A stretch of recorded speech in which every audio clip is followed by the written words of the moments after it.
नमस्कार मंडळी, स्वागत आहे तुमचं आपल्या यूट्यूब चॅनलमध्ये। पहाटेचे 6 वाजलेले आहेत आणि मी आवरून किचनमध्ये आलेले आहे आणि माझी सुरुवात वाफाळलेला चहा घेऊनच होते। दुसऱ्या गॅसवर दूध सुद्धा गरम करायला ठेवलेलं आहे आणि या ठिकाणी मी टिफिन आणि नाश्त्याची तयारी करत आहे। आज टिफिनसाठी मी मेथीचे पराठे बनवणार आहे। टिफिनसाठी जेव्हा मी पराठे बनवते तेव्हा घरातील सगळ्यांनाच नाश्त्यासाठी सुद्धा मग पराठेच बनवते। पराठे मी अगदी सिंपल पद्धतीने बनवणार आहे। पिठामध्ये मी मीठ टाकलेलं आहे, जिरे धणे पावडर टाकलेली आहे, हळद टाकलेली आहे आणि लाल तिखट टाकलेलं आहे। हे सगळं पिठामध्ये व्यवस्थित मिक्स करून त्यामध्ये मी बारीक चिरलेली मेथीची भाजी टाकलेली आहे। टिफिनला मी कधी मेथीचे पराठे देते, कधी बटाट्याचे पराठे देते, कधी पनीर पराठे। तर आठवड्यातून 2 दिवस मी भाजी आणि चपाती देते टिफिनला। पण भाजी आणि चपाती याच्या कंपेअरमध्ये पराठे लवकर होतात आणि मुलं आवडीने खातात आणि टिफिन फिनिश करून येतात। मेथीचे पराठे बनवण्यासाठी पीठ जास्त वेळ सेट करून ठेवायची गरज नसते। अगदी मळल्यानंतर 5 मिनिटांनी तुम्ही लगेच पराठे बनवू शकता। सकाळी मी टिफिन पुरते 1 ते 2च पराठे बनवते आणि राहिलेले पराठे मी मुलाला स्कूलमध्ये पाठवल्यानंतर बनवते, म्हणजे घरातील सगळ्यांनाच गरम गरम नाश्ता करता येतो। या ठिकाणी मी मुलाच्या टिफिन पुरते 2च पराठे बनवणार आहे आणि मग त्याला दूध गरम करून देणार आहे आणि त्याचा टिफिन पॅक करून देणार आहे। पराठे आपण तेल किंवा तूप लावून भाजू शकतो। या ठिकाणी मी तुपाचा वापर करते। तूप लावल्यामुळे पराठ्यांची टेस्ट आणखीन वाढते। मुलाच्या टिफिन पुरते पराठे बनवून मी त्याची वॉटर बॅग भरली आणि टिफिन सुद्धा पॅक केला। स्कूलला पाठवून मी राहिलेले सगळे पराठे बनवून घेतले। पराठे बनवल्यानंतर मी अशा प्रकारे टोपलीमध्ये ठेवते, जेणेकरून त्याची वाफ निघून जाते। त्याची थोडीशी वाफ कमी झाली की मग मी डब्यामध्ये ते भरून ठेवते। या ठिकाणी तव्यामध्ये मी मिरचीचं लोणचं फ्राय करून घेणार आहे। हे लोणचं माझ्या आईने बनवलेलं आहे। अतिशय टेस्टी लोणचं बनवते ती। कधीतरी तिच्याकडून मी ही रेसिपी तुम्हाला शेअर करेन। या ठिकाणी तव्यामध्ये मी मिरचीचं लोणचं फ्राय करून घेत आहे। खाताना अतिशय टेस्टी लागते अशा पद्धतीने फ्राय केलेलं लोणचं। सगळ्यांचा नाश्ता झालेला आहे। नाश्ता झाल्यानंतर मी गॅलरीमध्ये आलेली आहे। या ठिकाणी आपली छोटीशी बाग आहे।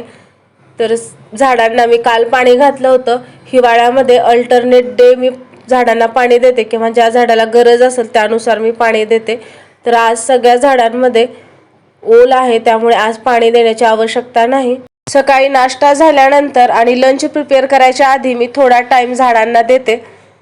या ठिकाणी मी डायनिंग टेबल क्लीन करून घेत आहे। सकाळी एकदा डायनिंग टेबल क्लीन केला होता, पण नंतर चहा नाश्ता या ठिकाणी झालेला आहे, त्यामुळे डायनिंग टेबल थोडासा घाण झालेला आहे, त्यामुळे मी पुसून घेतला आहे। सगळ्यांना गुड मॉर्निंग।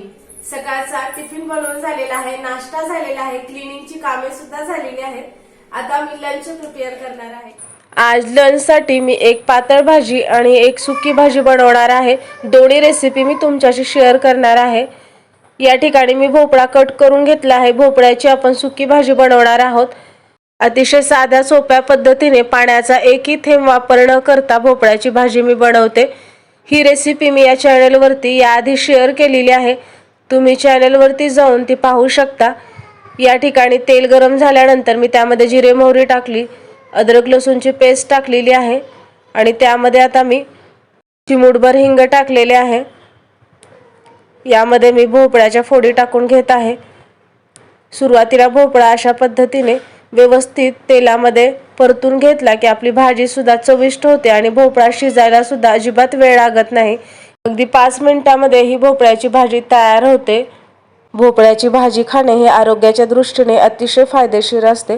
भोपळ्यामध्ये अनेक पोषण तत्वे असतात। या ठिकाणी मी चवीप्रमाणे मीठ घातलेलं आहे, 1 चमचा काळं तिखट, अर्धा चमचा जिरे धणे पूड, पाव चमचा हळद आणि 3 चमचे या ठिकाणी मी शेंगदाण्याचं कूट घालणार आहे। हे सर्व घातलेले मसाले आणि भोपळा आपण आता व्यवस्थित मिक्स करून घेऊया। अगदी वाफेवरतीच ही भाजी शिजते। अशा प्रकारे जर आपण भाजी बनवली तर घरातील लहान मोठे आवडीने खातात। ताट झाकून 5 ते 7 मिनिट आपण भोपळ्याची भाजी व्यवस्थित वाफवून घेऊया। भोपळ्याची भाजी लगेच शिजते, त्यामुळे टिफिनसाठी सुद्धा ही एक चांगली रेसिपी आहे।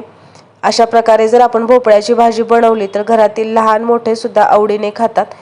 तर यामध्ये घालूया बारीक चिरलेली हिरवी कोथिंबीर आणि आपली भाजी तयार आहे।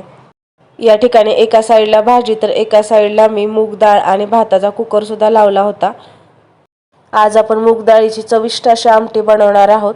या ठिकाणी मूग डाळ शिजलेली आहे। यामध्ये आपण आवश्यकतेनुसार गरम पाणी घालायचं आहे आणि डाळ व्यवस्थित घोटून घ्यायची आहे। मूग डाळीची आमटी तुम्हाला कितपत घट्ट किंवा पातळ हवी यानुसार तुम्ही गरम पाणी घाला। मूग डाळीची आमटी बनवण्यासाठी इथे मी 1 टोमॅटो घेतलेला आहे बारीक चिरून, 1 हिरवी मिरची, अर्धा चमचा आलं लसूण पेस्ट, कोथिंबीर आणि कढीपत्ता। या ठिकाणी कढई गरम करायला ठेवलेली आहे। त्यामध्ये फोडणीसाठी तेल घेतलेलं आहे। जिरे मोहरीची फोडणी आपल्याला द्यायची आहे। मोहरी घातलेली आहे। मोहरी तडतडले की त्यामध्ये घालूया जिरे। जिरे व्यवस्थित फुलले की त्यामध्ये घालूयात कढीपत्ता, आलं लसूण पेस्ट, चिमूटभर हिंग आणि 1 हिरवी मिरची। तुम्ही मूग डाळीचं वरण बनवा किंवा आमटी बनवा त्यामध्ये हिरवी मिरची घालायची, त्यामुळे टेस्ट छान येते भाजीला। आता यामध्ये घालूया चवीप्रमाणे मीठ, पाव चमचा हळद आणि 1.5 चमचा लाल तिखट। हे तेलामध्ये व्यवस्थित परतून घेऊया। मसाले तेलामध्ये व्यवस्थित परतून घ्यायचे आणि मग त्यामध्ये घालायचे टोमॅटो सुद्धा तेलामध्ये मऊ होईपर्यंत आपण परतून घ्यायचे आहेत। अशा प्रकारे आमटी बनवली तर अतिशय टेस्टी होते। तूर डाळीची आमटी आपण जास्त प्रमाणात बनवतो, पण अशा प्रकारे मूग डाळीची आमटी सुद्धा खूप टेस्टी लागते। आता या ठिकाणी आपण डाळ घालून घेऊया। आमटीला व्यवस्थित उकळी आली की त्यामध्ये आपण घालूयात बारीक चिरलेली कोथिंबीर। दोन्ही भाज्या आणि भात बनवून झालेला आहे। जेवणाच्या आधी मी चपात्या बनवणार आहे गरम गरम। मग मंडळी, आता मी व्हिडिओचा एंड करणार आहे। व्हिडिओ आवडला असेल तर लाईक, शेअर आणि सबस्क्राईब करा।